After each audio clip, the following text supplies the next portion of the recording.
안녕하세요. 저는 대구에서 온 20대 여성 홍예빈이라고 합니다.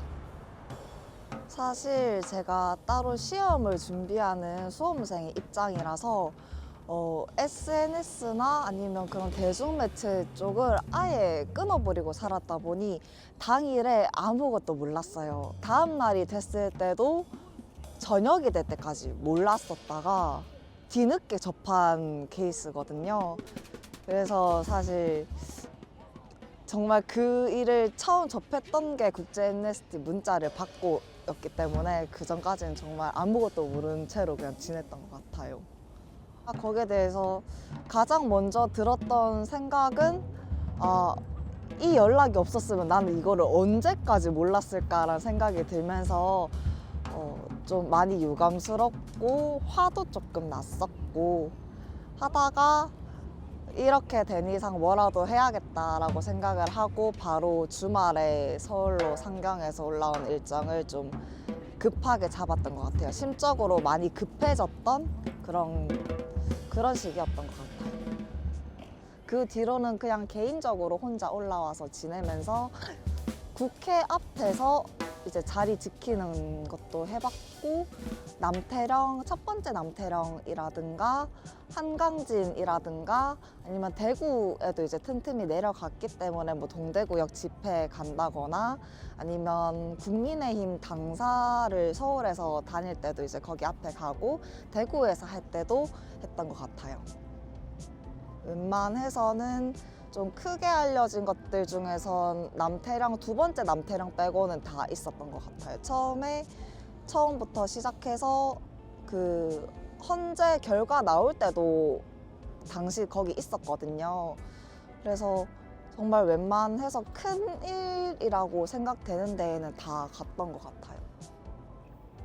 남태령 그때 당일날 첫날에는 낮에 제가 대구에서 시민발언 일정이 잡혀 있어서 이제 대구 집회 쪽에 참여를 하고 있었어요. 근데 그 전부터 일단은 상황이 진행되고 있었고 틈틈이 보고 있었는데 생방송에 들어가 보니까 상황이 좋지 않아 보였고 사람이 많이 필요하다라는 얘기를 듣고 사실 고민은 좀 했는데 한 30분 정도 고민은 계속 했어요. 했지만 내가 이따 안 가면 나중에 후회하지 않을까? 이제 고민을 하다가 사실 정신을 차려보니까 이미 서울에 가 있었던 것 같아요.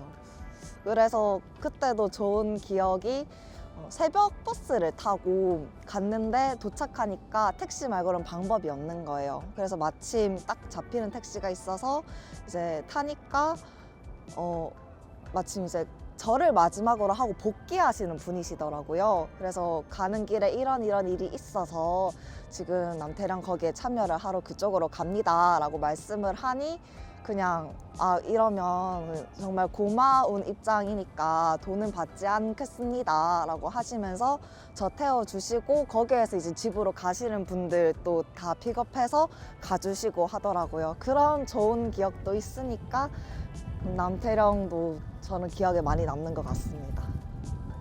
특히 저는 기수였다 보니까 깃발을 안 들면 서로 못 알아보거든요. 깃발을 안 들면 얼굴로는 인식을 할 수 없어서 지나갈 때는 몰랐다가 그분들이 깃발을 이렇게 올리면은 알아보는 거예요.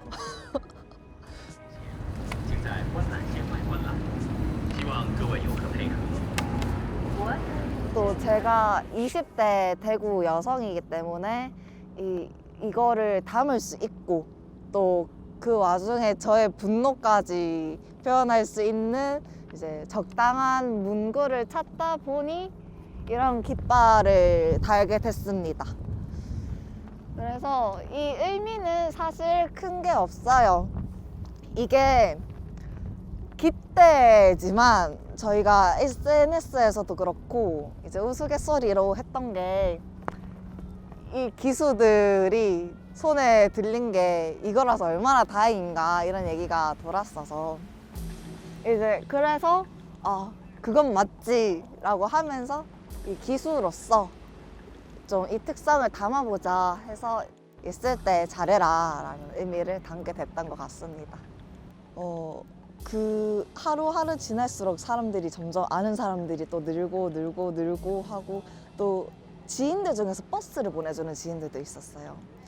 그런 것들도 참 기억에 남고 결국에 결과적으로 정말 이건 오래 가겠다라고 싶은 게 한 가지 있다면 그냥 결국엔 사람인 것 같아요.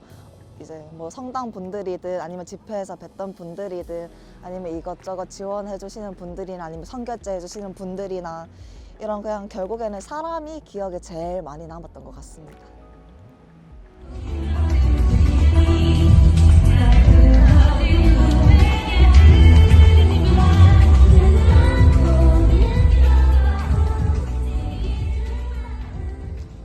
저는 양극화, 혐오 정치 이쪽에 대한 후폭풍을 좀 빨리 제압을 해야 된다라고 생각을 해요. 왜냐하면 당장에 누군가가 피해를 입고 당장에 누군가에게 위협이 가해지고 이런 당장 1차원적인 문제들이 계속 생기는 일이기 때문에 누군가를 싫어한다고 해서 그거를 무조건 표출해도 되는 건 아니다라는 거를 다 같이 인식을 할 수 있게 그렇게 해서 당장의 가해 범죄라든가 아니면 뭐 보복이라든가 뭐 이런 것들이 좀 없어졌으면 하는 바람입니다. 저는 그분들이 이제 차별 금지 그냥 다 같이 가는 이거를 너무 거창하게 생각하고 있다라는 생각이 들어요. 그건 어떻게 보면 본인이 하는 것에 대해 그 정도의 힘이 들어간다는 거거든요. 근데 그거는 저는 관성력이 있다고 봐요. 원래 그런 인식을 가지고 있으면 시간이 지날수록 그게 훨씬 고치기 어렵다고 생각하는 입장이라서 당장 인식을 바꾸기 힘든 사람들도 있고 하겠지만 그렇다고 지금 요만큼의 어떠한 뭐 편견을 가지고 있든 아니면 어떠한 차별성을 가지고 있든 그런 사람들이라도 바뀌려면 일찍 접하고 바뀌어 나가는 게 훨씬 더 효율적이기 때문에 민생이라고 하더라도 장기적으로 봤을 때 가장 민생에 큰 영향을 미치는 건 결국에는 민생이기 때문에 그 시민 하나하나가 결국에 민생을 이루어내는 거라 정말 중요하다고 생각해서 당장 차별금지법을 예로 들자면 당장 옆에 있는 시민이 어떠한 도덕 가치관을 가졌는가 아니면 시민의식의 수준이 어떠한가 가지고도 저는 충분히 사회 경제적으로 영향을 미칠 수 있다고 봐요. 민생을 챙기고자 한다면 오히려 정말 시민 하나하나에 보이지 않는 비가시적인 요소를 챙길 줄 알아야 그게 제일 경제적이고 효율적인 게 아닐까라는 생각을 합니다. 제가 이제 이전까지 연락하던 광장에서 뵀던 분들과의 연락이 전부 끊어졌어요. 휴대폰이 정말 한마디로 으깨져서 전부 다 날아갔지만 아직까지도 그때 같이 라면을 먹었다거나 김밥을 먹었다거나 음료수를 받았다거나 이런 것들이 여전히 남아 있거든요. 남태령에서 같이 물품 나눠 드리면서 대화를 나눴던 분들 아니면 뭐 시민 발언에서 여러 번 뵀던 분들 국회 앞에서 뵀던 분들 아니면 뭐 저쪽 뭐 세종호텔 이런 데 가서 또 촬영하면서 뵀던 분들 이것들이 다 남아 있으니 혹시라도 그때 일이 허무하게 느껴지는 분들은 없었으면 좋겠다라는 말씀을 전하고 싶습니다. 저도 사실 처음에 이 사태가 전부 끝나고 이제 휴대폰이 딱 공교롭게 계엄 기간에 있던 것들만 백업이 안 돼서 거기 있는 것들만 모조리 없어졌어요.